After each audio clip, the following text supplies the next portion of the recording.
Hello बच्चों, आज का एक्सरसाइज 13.1 का फर्स्ट क्वेश्चन है two cubes each of volume 64 centimetre cube are joined to end find the surface area of resulting cuboid. हमें इसका surface area of cuboid निकालना है। तो सबसे पहले ना इस डायग्राम में क्या बोल रखा है, इस डायग्राम में बोल रखा है कि दो क्यूब है मेरे पास। मान लिया कि मेरे पास एक ये क्यूब है, दो क्यूब है मेरे पास, ये दो क्यूब्स हैं, ठीक है। एक ये क्यूब हो गया और एक ये क्यूब हो गया, दो क्यूब है। अब इन दो क्यूब को हम ज्वाइन करते हैं, एंड टू एंड ज्वाइन करते हैं। ज्वाइन करने के बाद ना एक क्यूबॉइड निकल जाता है। सिंपल सी बात है, जैसे मान लो ये क्यूब है तो इसकी भी a सेंटीमीटर होगा, ये भी a सेंटीमीटर होगा, ये भी सेंटीमीटर होगा। क्योंकि क्यूब में मैंने आपको पहले इंट्रो में बता रखा है कि क्यूब में लेंथ, ब्रेथ और हाइट क्या होगी, सेम होगी। ऐसे ही इसमें भी लेंथ, इसमें भी ब्रेथ और इसमें भी हाइट क्या होगी, सेम होगी। जब मैं किसी भी दो क्यूब को आपस में ज्वाइन करा दूंगा तो वो एक क्यूबॉइड का शेप ले लेगा, बिकॉज इसकी जो लेंथ है ना वो लेंथ इंक्रीज हो जाएगी, क्योंकि ये भी ए और ये भी है, ए और ए मिला के प्लस हो जाएंगे। कैसे प्लस होगा, मान लिया कि मैंने इसको यहाँ पे ज्वाइन कर दिया, तो ज्वाइन कराने के बाद कुछ इस टाइप का डायग्राम आपका शेप में बन जाएगा। इसे ज्वाइन करा दिया, तो ज्वाइन कराने के बाद कुछ इस टाइप का बनेगा आपके पास, ठीक है, कुछ इस टाइप का बन जाएगा शेप। तो ये इसको ज्वाइन इससे कराएंगे, इसको इससे ज्वाइन कराएंगे, ये आपको ये क्या बन गया, आपके पास एक क्यूबॉइड बन गया। क्या बन गया, ये आपके पास एक क्यूबॉइड बन गया, ठीक है। अब ये क्यूबॉइड बन गया तो जो इसकी जो लेंथ है, ये वाली ए और ये वाली ए, ये दोनों प्लस हो जाएंगी। सिंपल सी बात है, ब्रेथ इसमें ए ही रहेगी, हाइट इसमें सेम ही रहेगी, ठीक है। सबसे पहले इसका जो वॉल्यूम दे रखा है, इसका जो वॉल्यूम दे रखा है, वॉल्यूम दे रखा है 64 सेंटीमीटर क्यूब। इसका भी वॉल्यूम 64 सेंटीमीटर क्यूब है, इसका भी वॉल्यूम 64 सेंटीमीटर क्यूब है। हमें क्या फाइंड करना, find the surface area of resulting cuboid. हमें इसका सरफेस एरिया फाइंड करना है। सबसे पहले ना हम इसकी डायमेंशंस फाइंड कर लेते हैं। डायमेंशंस माने ए, लेंथ, ब्रेथ और हाइट फाइंड कर लेते हैं। तो सबसे पहले वॉल्यूम ऑफ क्यूब लगाते हैं। तो स्टार्टिंग करेंगे इस क्वेश्चंस में, स्टार्ट सॉल्यूशंस के लिए। Given that volume of cube, तो वॉल्यूम ऑफ क्यूब का फॉर्मूला होता है ए क्यूब। वॉल्यूम ऑफ क्यूब का फॉर्मूला होता है ए क्यूब। वॉल्यूम ऑफ क्यूब आपको दे रखा है, दो वॉल्यूम, आप दो का वॉल्यूम कितना दे रखा है, 64 centimetre cube is equal to A cube. Cube हटेगा तो यहाँ पे क्या लग जाएगा, क्यूब रूट लग जाएगा। 64 सेंटीमीटर क्यूब का क्यूब रूट लग जाएगा, ठीक है, ये बचेगा।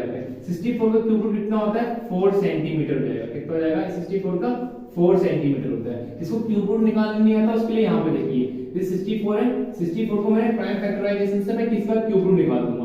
तो ये 4 है, even number it is divisible by 2, 2 3 जा 6, 2 2 जा 4, and even number it is divisible by 2, 2 1 जा 2, 2 6 जा 12, एंड 2 8 जा 16, 2 4 जा 8, 2 2 जा 4 एंड 2 1 जा 2। तो 64 का जो क्यूब रूट होगा, 64 का क्यूब रूट कितना है, 2 multiply 2 multiply 2 multiply 2 multiply 2 multiply 2। तो ये कितना है, इसके 3 3 के पेयर लगेंगे। तो 2 मल्टीप्लाई 2, 2 2 से कितना आ गया, 4 सेंटीमीटर। ऐसे ही 4 सेंटीमीटर की क्या हो जाएगी, लेंथ, ब्रेथ और हाइट हो जाएगी। अब यानी तो ये कितना आ गया, ये वाला आ गया आपका 4 सेंटीमीटर, ये भी 4 सेंटीमीटर है, ये भी 4 सेंटीमीटर है और ये भी 4 सेंटीमीटर है। ऐसे ये भी साइड इसकी 4 सेंटीमीटर होगी, 4 सेंटीमीटर, ये भी 4 सेंटीमीटर एंड देन ये भी 4 सेंटीमीटर, बिकॉज़ लेंथ, ब्रेथ और हाइट क्या होगी, इसकी सेम होगी। अब इन दोनों के एंड को दोनों क्यूब को ज्वाइन करा के एक क्यूबॉइड बनाते हैं। तो ये वाला 4 सेंटीमीटर, ये वाला 4 सेंटीमीटर, यहाँ कितना हो जाएगा 8 सेंटीमीटर, ये कितना हो जाएगा 4 सेंटीमीटर, ये कितना हो जाएगा 4 सेंटीमीटर, ठीक है। ये 1 सेंटीमीटर होगा, ये 4 सेंटीमीटर रहेगा, ये कितना रहेगा 4 सेंटीमीटर रहेगा। इसकी जो हाइट होगी वो कितनी रहेगी, 4 सेंटीमीटर। हमें क्या निकालना है, find the area of resulting cuboid. तो हमें इसका टोटल सरफेस एरिया निकालना है, इस क्यूबॉइड का टोटल सरफेस एरिया निकालना है।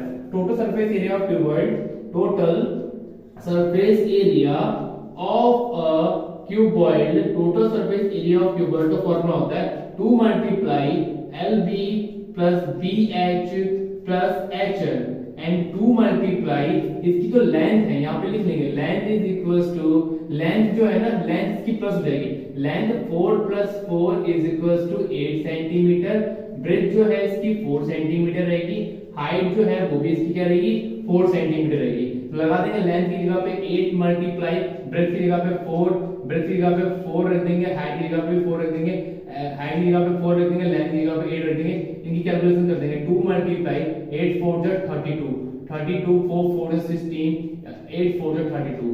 ठीक है, इनको फटाफट प्लस कर देते हैं 32 16 और 32 को प्लस करते हैं 6 और 2 कितने होते हैं 6 8 8 9 10 10 0 कैरी 1 3 3 6 6 7 और 8 आ गया। कितना आ गया 80। तो 2 मल्टीप्लाई 80 एंड इन दोनों को मल्टीप्लाई करते हैं 8 2 कितना होता है 16, तो 116 सेंटीमीटर स्क्वायर। तो हेंस लास्ट में लिखेंगे hence surface area of resulting cuboid, surface area of resulting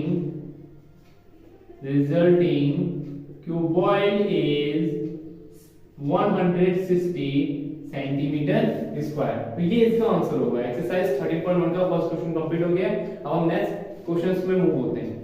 is in the form of a hollow hemisphere और hollow hemisphere mounted by a hollow cylinder.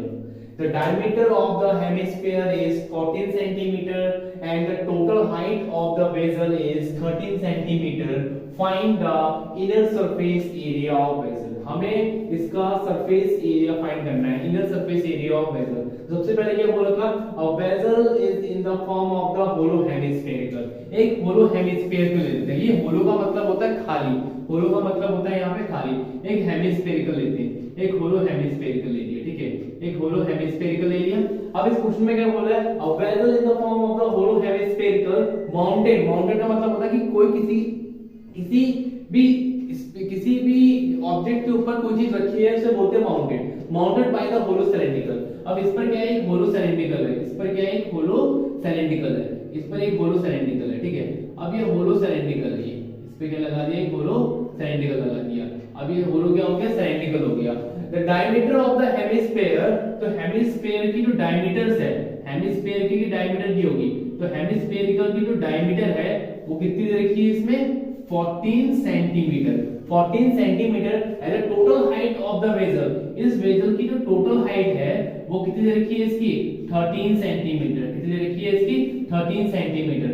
Find the inner surface area, find the inner surface area of vessel. हमें इसका inner surface area of vessel निकालना है। ठीक है, तो सबसे पहले सिंपल सी बात है, total surface area of vessel निकाल देंगे। तो यहाँ पे कुछ क्वेश्चंस हैं, सॉल्यूशंस के लिए हम यहाँ पे गिवन टाइम लिख लेंगे। जैसे कि आपको एग्जाम के अकॉर्डिंग यहाँ पे लिखना होता है, जैसे बोर्ड बच्चों को लिखना होता है। गिवन टाइम में सबसे पहले लिख लेंगे total height of the vessel, total height of the vessel, total height of the vessel is equals to 13 centimetre and the diameter कितनी गिवन है इसकी, जो डायमीटर्स है वो कितनी है इसकी, 14 सेंटीमीटर। सो रेडियस कितनी हो जाएगी इसकी, radius is equals to diameter upon 2, कितनी हो जाएगी 7 सेंटीमीटर। ठीक है, अब ये डायमीटर का मतलब क्या हो गया, 7 सेंटीमीटर है, ये भी 7 सेंटीमीटर, ये भी 7 सेंटीमीटर, ये भी 7 सेंटीमीटर, ये भी 7 सेंटीमीटर। कहने का मतलब है कि ये आपके बाउल की, आपके हेमिस्फेरिकल की हाइट को रिप्रेजेंट करेगी। ये 7 सेंटीमीटर हो गया। ठीक है, ये सिलेंडर की ये भी रेडियस होगी, सिलेंडर की क्या होगी, हाइट होगी। ठीक है, अब सिलेंडर की रेडियस और इसकी हेमिस्फेरिकल की रेडियस क्या होगी, सेम होगी। ठीक है, सिलेंडर की रेडियस भी सेम 7 सेंटीमीटर होगी और किसकी, हेमिस्फेरिकल की रेडियस भी कितनी होगी, 7 सेंटीमीटर होगी। बट हमें ये याद होता है कि सिलेंडर में हमें हाइट चाहिए होती है, क्योंकि सिलेंडर का फार्मूला होता है, कर्व सरफेस एरिया सिलेंडर का फार्मूला होता है 2 पाई rh। हमें इसकी हाइट चाहिए होती है। तो हाइट निकालने के लिए टोटल हाइट में से 13 में से ये वाली जो हाइट है इसको माइनस कर दूं तो कितना आ जाएगा इसका, 7 सेंटीमीटर आ जाएगा। कितना आ जाएगा, सॉरी 13 माइनस 7 6 सेंटीमीटर आ जाएगा। कि टोटल हाइट में से हमने इसकी हाइट को माइनस कर दिया तो 13 माइनस 7 कितना आ गया, 6 सेंटीमीटर आ गया। अब हम इसका आंसर निकाल सकते हैं। Total surface area of vessel, total surface area of the vessel, total surface area of vessel, total surface area of vessel, curve surface area of cylinder, curve surface area of a cylinder, curve surface area of a cylinder plus curve surface area of hemisphere, curve surface area of a hemisphere, तो curve surface area of hemisphere. ठीक है, तो क्या होगा, curve surface total curve surface area cylinder का formula कितना होता है 2 pi r h plus curve surface area of hemisphere का फॉर्मूला कितना होगा 2 पाई आर स्क्वायर। तो इसमें हम कॉमन क्या ले लेंगे 2 पाई आर कॉमन ले लेंगे, 2 पाई आर कॉमन ले लिया तो कितना बचेगा, इधर बचेगा h, 2 पाई आर कॉमन चलेंगे, एक r बचेगा, 2 की जगह पे 2, पाई की वैल्यू हम जानते हैं 22/7 होती है, तो 3.14 होती है, r कितनी दे रखी है इसकी 7 दे रखी है, h कितनी है इसकी, h दे रखी है 6, r कितनी है इसकी 7 दे रखी है। ठीक है, r कितनी है इसकी 7 दे रखी है। इसको सॉल्व करते हैं, तो 2 मल्टीप्लाई 22 into 7 मल्टीप्लाई 7, ये भी मल्टीप्लाई में आएगा और 7 से कितने होते हैं इसमें 30 हो जाएगा, ये 7 से 7 क्या हो गया कैंसिल हो गया, इन दोनों की मल्टीप्लाई करेंगे कितना आएगा 44 मल्टीप्लाई 13, 44 और 13 की मल्टीप्लाई करते हैं, 44 और 13 की मल्टीप्लाई करते हैं, 3 4 से 12, 12 से 2 कैरी 1, 3 4 से 12, 12 और 1 13, एंड मल्टीप्लाई कर देंगे कितना आएगा इसका 4 आएगा, इसका कितना आएगा 4 आएगा, इन्हें प्लस कर देंगे 2 और 4 और 3 कितना होता है 7, ये कितना आएगा 5, तो इसका आंसर कितना आएगा 572 सेंटीमीटर स्क्वायर। लास्ट में इसका आंसर लिखेंगे हैंस क्या बोला था इसने, the inner surface area of the vessel, hence the inner surface area, hence the inner surface area of a inner surface area of a vessel is 572 centimetre square. तो ये इसका आंसर